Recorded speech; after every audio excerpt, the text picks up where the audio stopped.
जिला council cage के कामयाब तरक्याती बजट की मंजूरी पर चेयरमैन जिला कौंसिल केज मीर होतमान बलोच ने अपनी रिहाइश का अरकान जिला कौंसिल केज के एजाज में एक पुरतकल्लुफ़ ज़ोहराना दिया। ज़ोहराने में अरकान जिला कौंसिल के हिमायती अरकान के अलावा कौंसिल की अपोजिशन लीडरों ने भी शिरकत की और जिला कौंसिल के चेयरमैन मीर होतमान बलोच को इज्जत बख्शी। चेयरमैन जिला कौंसिल केज मीर होतमान बलोच ने जिला कौंसिल के तमाम अरकान को ज़ोहराने में शिरकत करने पर इनका शुक्रिया अदा किया और कहा कि जिला कौंसिल के अरकान की तरफ से जिला कौंसिल के तरक्याती बजट पर इत्मीनान का इजहार इस बात की वाज़ेह दलील है कि ये बजट एक अवाम दोस्त बजट है और इसमें तमाम यूनियन कौंसिलों को अहमियत दी गई है, जबकि पहली बार बजट में ख़वातीन के लिए मुनासिब रकम मुख्तस की गई है ताकि ख़वातीन की भी दाद रसी हो सके। उन्होंने कहा कि तमाम अरकान कौंसिल का तहे दिल से शुक्रगुजार हूँ कि उन्होंने बजट के हवाले से अपनी मुस्बत राय दिए,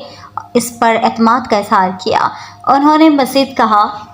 इंशाल्लाह मैं कोशिश करें चक्रा कम में बजट याद का मैं कोशिश करें दो में बजट जो में भी आई कामयाबी वो मैं रात चेयरमैन जो बनी अमरा हाँ निशानी मैंने दस्ता मजबूत भी करना इंशाल्लाह इसके से के वास्ते के बलाई बजट मंजूरियत अच्छा